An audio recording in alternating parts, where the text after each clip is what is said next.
بداية السلاجقة. بعد الهجرة الكبيرة للقبائل التركية في القرن العاشر الميلادي، ومنها قبيلة الأغوز التي كانت تعيش في سهوب آسيا الوسطى التي عرفت بتركستان، انحدرت منها قبيلة السلاجقة التي كانت تقيم في صحاري قرغيزستان، وقد دخلت الإسلام في القرن الحادي عشر واشتبكت مع الدولة الغزنوية، وبانتصارها عليها سيطرت على خراسان وشكلت فيها دولتها، واتخذت نيسابور عاصمة لها. ثم تمددت نحو الأقاليم الكردية مثل همدان وديناور وحلوان وبلخ وأصفهان، ومن ثم استولى زعيمها طغرل على بغداد سنة 1055 ميلادية، وأصبح صاحب الملك بعد استسلام الخليفة العباسي القائم له، وتركه كرمز إسلامي بعد أن خلع عليه لقب السلطان المشرق والمغرب. توجه طغرل غربا نحو الدولة الرومانية البيزنطية وعاصمتها اسطنبول، وتمهيدا لها وجه حملته نحو بلاد الخزر والقوقاز واستولى عليهما.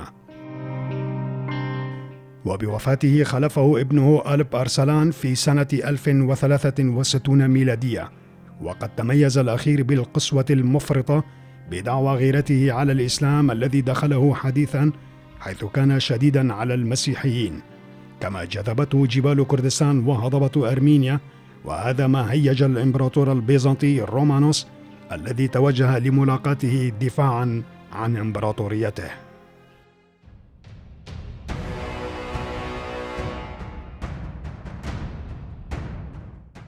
معركة ملازجر.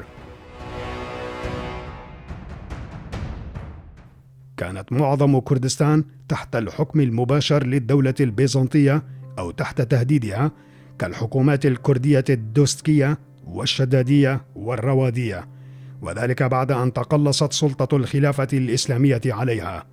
ويبدو أن السلاجقة أصبحوا مقبولين لدى الكرد المسلمين المعادين لبيزنطة، أو ربما اعتقد الكرد أن وجود السلاجقة سيخفف عنهم ضغط البيزنطيين.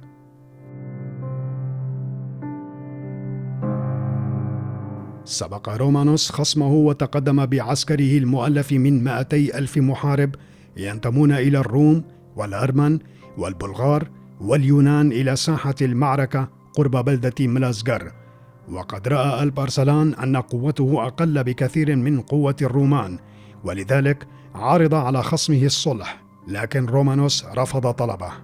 لذلك قام ألب أرسلان بالتعبئة العامة والاتفاق مع العشائر الكردية المتمرسين في القتال، وهم أعلم الناس بتضاريس المنطقة، وينبذون الروم لما لاقوه منهم من ظلم وقتل، إضافة إلى الاختلاف الديني. وقد طمأنهم ألب أرسلان بأن قواته الإسلامية جاءت لمحاربة الروم وليست لاحتلال كردستان.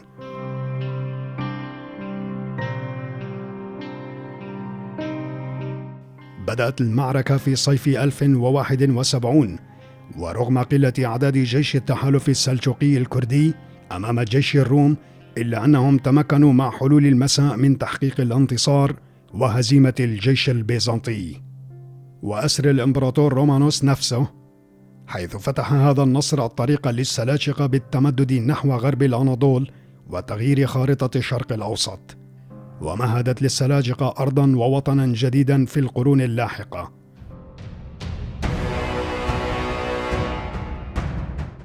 خرق الاتفاق.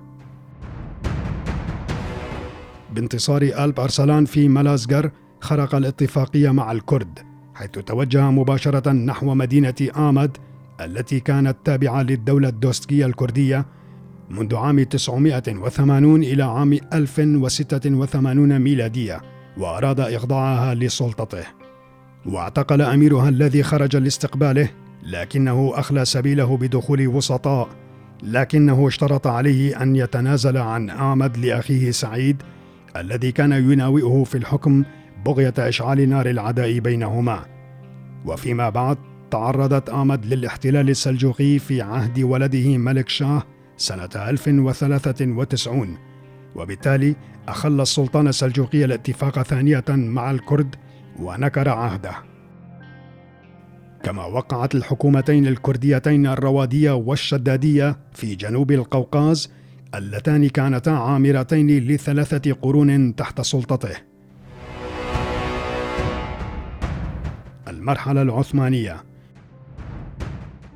يعود تاريخ العثمانيين إلى سليمان جد عثمان الذي انفصل مع عشيرته من السلاجقة عندما كانوا في خراسان، وتوجه نحو كردستان في نهاوند والدينور بحثا عن المراعي، ثم إلى منطقة خلاط في ولاية وان، وبعدها إلى أرزروم وأرزنغان هربا من بطش المغول، ثم توجه نحو حلب لكنه غرق في نهر الفرات سنة 1228 ودفن هناك. ثم انفرطت العشيرة وتوجه بعضها بقيادة أرطغرل بن سليمان صوب الأناضول، حيث استخدمهم السلطان السلجوقي علاء الدين نظرا لمواهبهم الحربية، ومات سنة 1288 ميلادية، وخلفه أصغر أبنائه عثمان. أسس عثمان بين السنوات 1299 و 1326 إمارة صغيرة في بلدة سكود، ومن اسمه اشتق اسم العثمانيين، ولم يطلقوا على أنفسهم اسم الأتراك إلا في القرن ال19، في حين أطلق اسم الترك على القبائل الهمجية في تركستان، حيث تميزت الأسرة العثمانية بالقسوة والوحشية في كافة مراحلها التاريخية.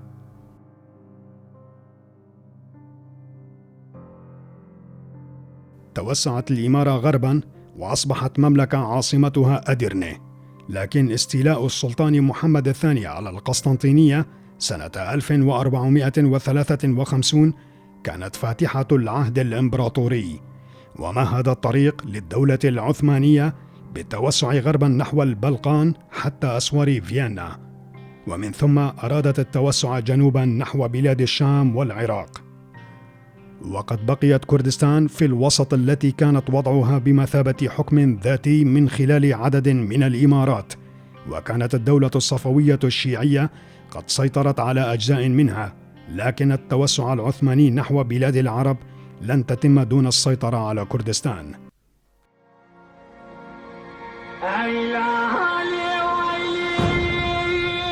التحالف العثماني الكردي ومعركة تشالديران.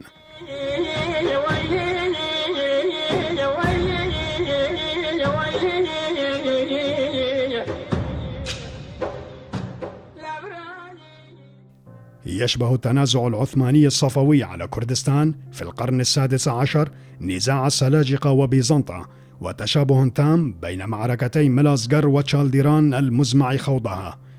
ومن المؤكد أن السلطان العثماني سليم فكر بالأمر بأنه يستحيل النصر دون مساعدة الكرد لمواهبهم الحربية، ولأن المعركة ستجري على أراضيهم، ولذلك سعى إلى جذب الكرد والتحالف معهم من خلال اللطف في المعاملة والوعود بمنحهم الاستقلال الذاتي واستغلال الروح المذهبية السنية مقابل الشيعة الصفوية، بالاعتماد على جهود الشخصية الدينية والمتنفذة الملا إدريس البدليسي.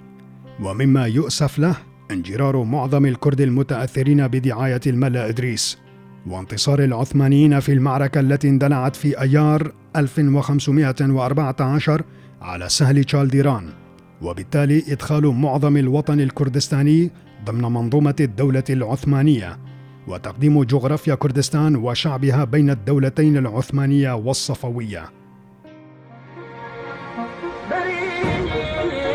الحكم الذاتي للإقليم الكردي.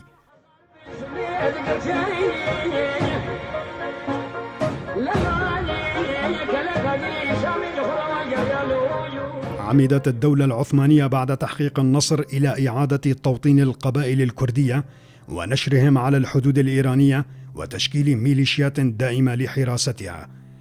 ثم أنشأت الإقليم الكردي كرد بلجي الذي شمل كافة كردستان العثمانية، وكانت تتشكل من 34 إمارة ولواء، بناء على معاهدة أبرمت مع زعمائها، وهي آمد وخاربيت وأخشقلة وأرخنة وجمشجزك وحسكيف وسرت وسنجار والسويرك وفارقين ونصيبين وأنتاخ وترجيل وبرتك وشبغجور وجيراموك وسخمان وكلب ومهراني.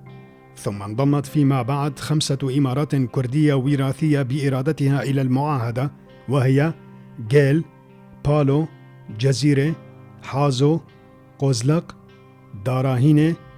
وكان الملا إدريس البدليسي الذي أغرقه السلطان بالهدايا على رأس تلك الألوية والإمارات بمثابة ممثل للسلطان مع صلاحيات واسعة.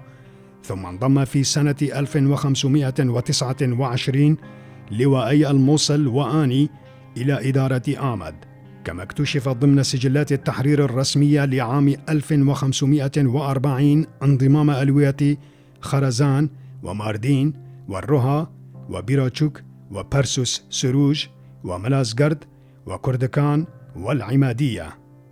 اعتمدت مدينة آمد مركزا للإقليم، وأوكلت إدارتها للزعماء الكرد، ولكن بتقرير من الملا إدريس البدليسي وتدبير من السلطان تم تكليف أحد رجال البلاط المعروف باسم بويوكلو محمد مير ميرانا للإقليم الكردي. وقد اعتبر كثيرون من المثقفين أن المعاهدة التي أبرمتها الدولة العثمانية مع الأمراء الكرد هي معاهدة تحالف وصداقة. وقد حكم بعض البقوات الكرد بلادهم مستقلين، في حين أبعد آخرون مع عشائرهم قسرا خارج بلادهم مثل عشيرة رشوان الشهيرة. وقد بقيت هذه العشيرة مشتتة حتى اليوم في روج آفا وفي غرب الأناضول. وقد ترك العثمانيون حرية الإدارة الذاتية للشؤون الداخلية لتلك الإمارات، شريطة إرسال الضرائب إلى اسطنبول ورفد الجيش العثماني بالجنود حين الحاجة. قضى الشعب الكردي في ظل السلطنة العثمانية فترة وئام نسبي استمرت حوالي قرن ونيف، ثم بدأت فترة قلاقل وفتن بسبب التحرك الدبلوماسي بين العثمانيين والصفويين، إلى أن توصل الطرفان إلى إبرام معاهدة قصر شيرين سنة 1639 التي كشفت عن اتفاق الطرفين على تقسيم كردستان رسميا بينهما.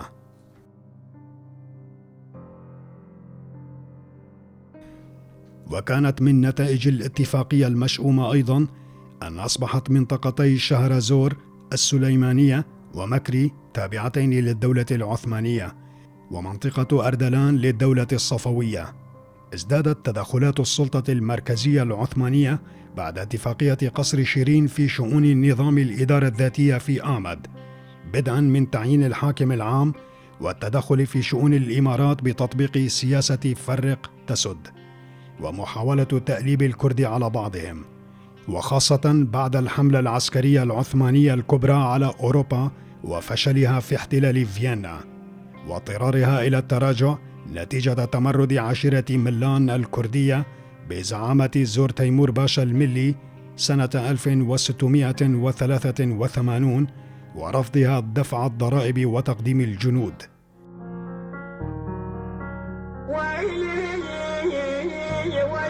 تحجيم الحكم الذاتي.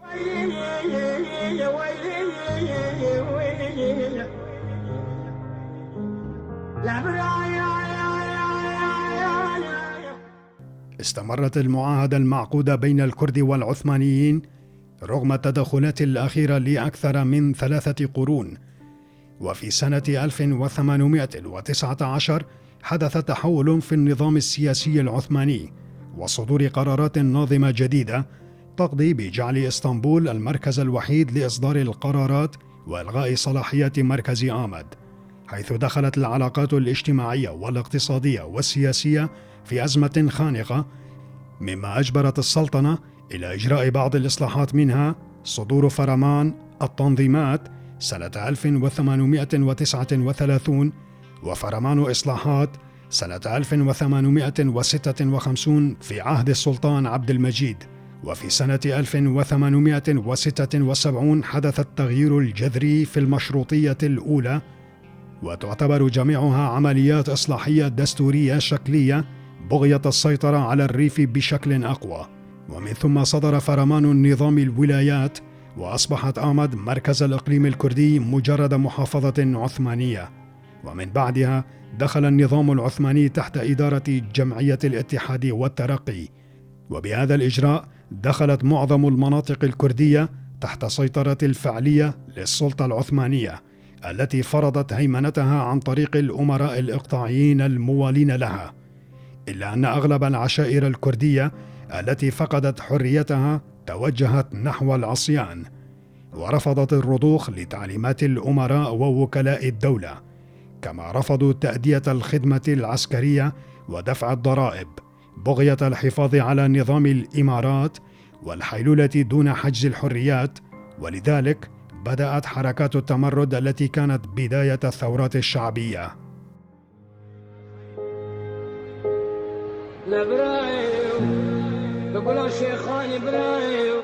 الانتفاضات الشعبية. انتفاضة بدر خان سنة 1847.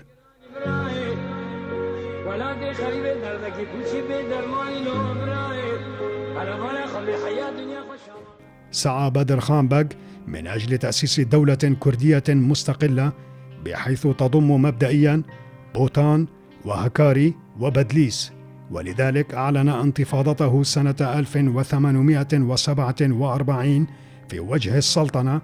ولما فشلت الحملة العسكرية العثمانية التي كانت قوامها 25,000 عسكري بقيادة عثمان باشا في إخمادها، لجأت إلى الحيلة وزرع الفتنة بين أمراء الأسرة البدرخانية التي كانت تقود الانتفاضة وتعاني من خلاف داخلي بينها. وتمكنت من استغلال يزدانشير قائد جيش بوتان وجره إلى صفها بعد أن تعهدت له بتنصيبه أميرا على بوتان بعد القضاء على بدر خان. وتمكن الجيش العثماني من القضاء على الانتفاضة بانضمام يزدانشير إليه، وأسر بدر خان قائد الانتفاضة وأرسل إلى المنفى، كما قضى عشرات الآلاف من الرجال والنساء والأطفال نحبهم في هذه الانتفاضة، إضافة إلى موجة من الجوع والوباء. وبعد قضاء بدر خان محكوميته أقام في دمشق وتوفي فيها سنة 1869. قيم السيد أوجلان انتفاضة بدر خان بأنها كانت تتصف بخاصية كونها حركة قومية مبكرة مؤهلة للارتقاء إلى مصاف دولة قومية في حال لو قدر لها النجاح، كونها الحركة الأقرب لوصفها بالعصرية. بعد القضاء على الانتفاضة سلم الجيش العثماني شؤون إمارة بوتان إلى يزدانشير بأمر من السلطان، وبعد استتباب الأمن نقض السلطان عهده وعزل يزدانشير في سنة 1853، ووضعت الإمارة تحت تصرف الوالي العثماني.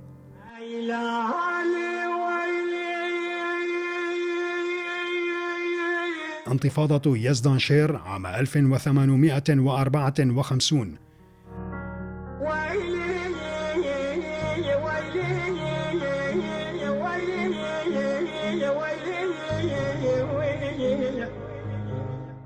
قامت السلطات التركية بعزل يزدانشير لأنهم خشوا من علاقاته القوية وتأثيره على العشائر، لكنه انتفض سنة 1854 بعد مرور حوالي سنة على عزله، مستغلا نشوب الحرب الروسية العثمانية ما بين سنتي 1853 و 1856 والوضع العسكري المتردي للجيش العثماني.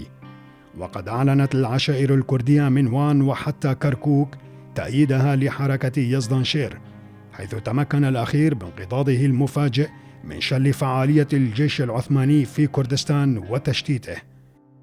وقد استولى المنتفضون في كانون الثاني عام 1855 على بدليس والموصل، وانضم إليهم الكرد الإيزيديين، كما شاركهم الآشوريون والعرب. واتسمت الحركة بطابع حركة تحرر وطني بسبب التأييد الجماهيري الواسع، حيث بلغ عدد جيش يزدانشير 60,000 بعد مرور أقل من 3 أشهر على قيام الانتفاضة. وقد أرسل يزدانشير رسائل إلى القيادة الروسية في بايزيد، إلا أن رسائله لم تصل إليها أو تم إهمالها، مع أن الجنرال الروسي ليخوتين أقر أنهم استفادوا من حركة يزدانشير لأن قواتها شغلت جزءا من القوات التركية. مع تطور الانتفاضة تحركت بريطانيا لمساعدة الجيش العثماني، حيث اعتبرت هذا التطور تهديدا لمصالحها وتعاظما للدور الروسي في الشرق، حيث تحرك القنصل البريطاني في الموصل وأجرى اتصالات مع بعض زعماء العشائر بغية تحييدهم، كما اتصل مع يزدانشير لإجراء مصالحة بينه وبين الدولة العثمانية في وساطة مشبوهة. وقد تمكن من إقناعه لحضور اجتماع مباشر مع ممثل السلطان، وبتوجه يزدانشير إلى مكان الاجتماع خارج أراضيه تعرض لكمين أدى إلى اعتقاله وسوقه إلى القسطنطينية وإلقائه في السجن. وبتجريد الانتفاضة من قيادتها انسحبت بعض القوات إلى الجبال وتلاشت، وتزامنت هذه العملية مع توقف الأعمال الحربية بين الروس والعثمانيين، وتفرغ الجيش العثماني للإجهاز على ما تبقى من قوات الانتفاضة. وربما كان وقف الحرب الروسية العثمانية مؤامرة بريطانية روسية للقضاء على الانتفاضة.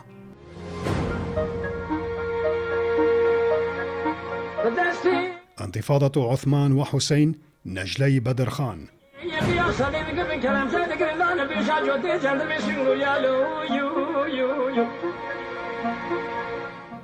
برزت انتفاضة جديدة على يد نجلي بدر خان سنة 1878 لتحقيق حلم والدهما، وانتشر لهيبها بسرعة في ولايات موش، وان وبدليس، وانضمت إليها القبائل التي شاركت سابقا مع بدر خان وقبائل أخرى كانت مواقفها سلبية فيما مضى.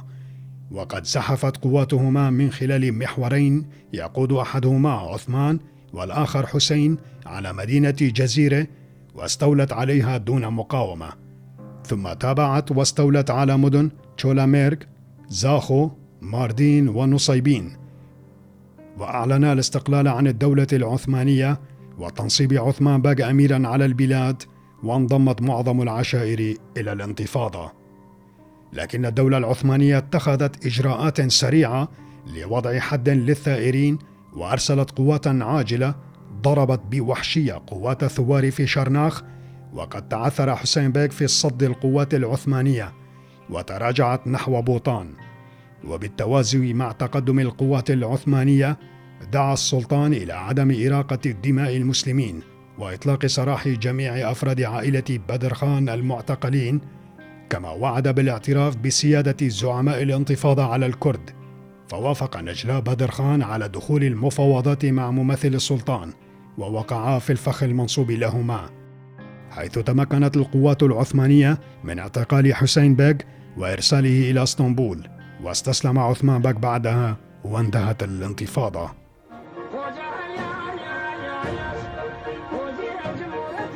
انتفاضة الشيخ عبيد الله النهري.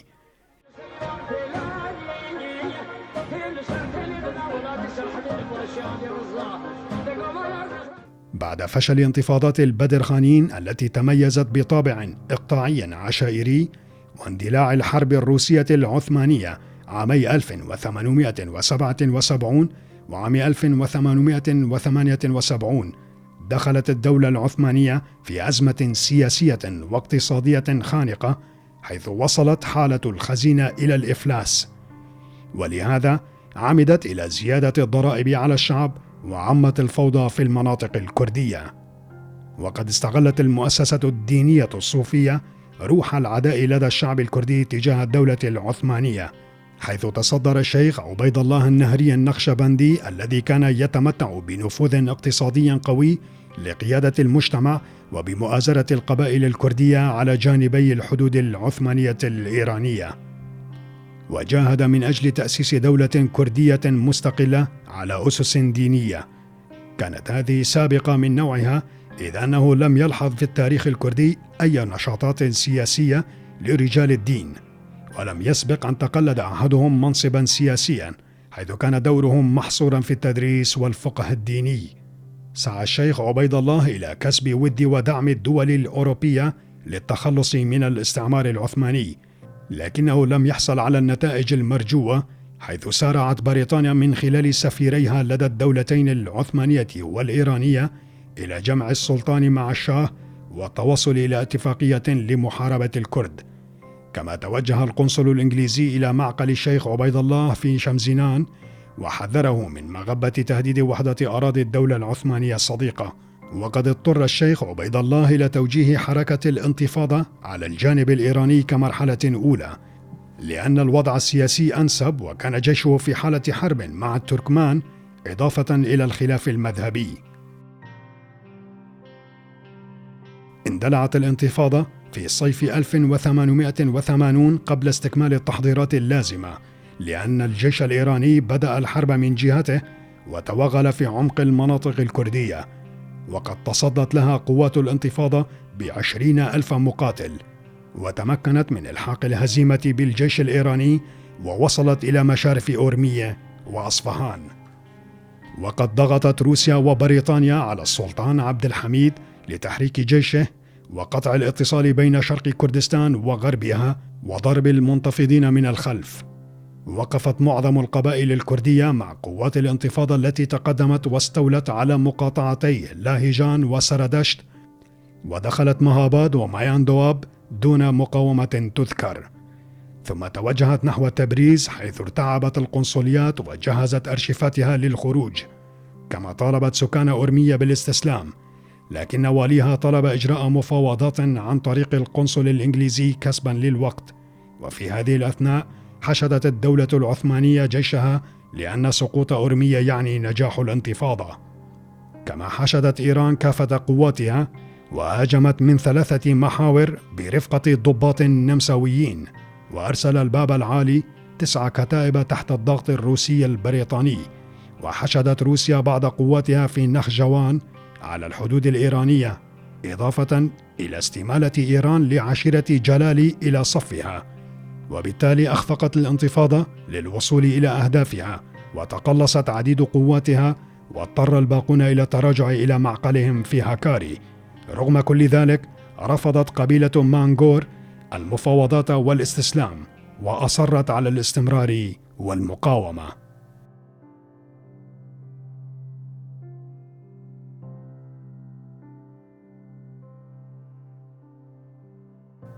اتجهت الدولة العثمانية نحو المفاوضات، وتمكنت من إقناع الشيخ عبيد الله بمقابلة السلطان بشكل رسمي ولائق.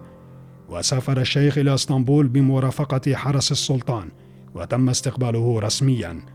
لكن فيما بعد تحول الضيف إلى أسير في قصر السلطان، لكنه تمكن من الفرار بجواز سفر مزور على متن باخرة فرنسية، ووصل إلى هاكاري.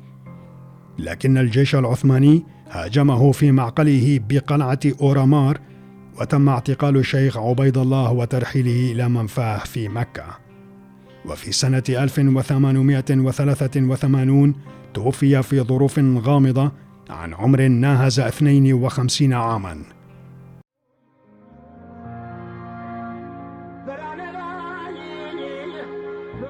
مرحلة النشاط الثقافي والسياسي في اسطنبول.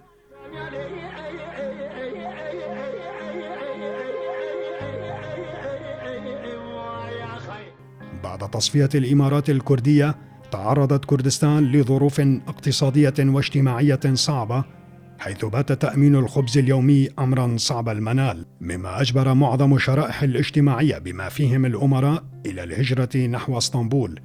وقد اتخذ السلطان عبد الحميد إجراءات احترازية بحق الطبقات والشخصيات ذات النفوذ للحيلولة دون رجوعهم إلى كردستان. وعمد سنة 1892 إلى فتح مدارس خاصة لاستيعاب أبناء الزعماء العشائر باسم عشيرة مكتبلري، أي بمعنى مدرسة العشائر في اسطنبول وبغداد، لتدريس القرآن والعلوم الشرعية والعسكرية، وتتريك الشباب الكرد عن طريق تعليمهم اللغة والأدب التركيين بهدف تغريبهم عن وطنهم الأم وصهرهم في المدن العثمانية وتنشئة جيل مخلص للسلطان. كان أولئك الشباب بمثابة رهائن لدى السلطان، ومن بينهم عدد كبير من أنجال أمراء بوتان والبابان لجعلهم أدوات مطيعة بيد السلطان. تخرجت أول مجموعة كردية متنورة من أبناء النخب الأرستقراطية والدينية والقبلية المتواطئة مع السلطان، وثابر قسم منهم فعليا في خدمة السلطان، إضافة إلى تهيئة بعضهم كجنود وقادة في الميليشيا الكردية التي دعيت الكتائب الحميدية لاستعمالهم في حروبهم مع روسيا. كان بين أولئك المهاجرين نخبة مثقفة من الطلبة والمفكرين وخريجي مدرسة العشائر من أبناء الإقطاعيين، وقد عمد بعضهم إلى العمل في النشاطات السياسية لإبراز قضيتهم القومية، وآخرون في مجال تطوير اللغة والثقافة الكرديتين.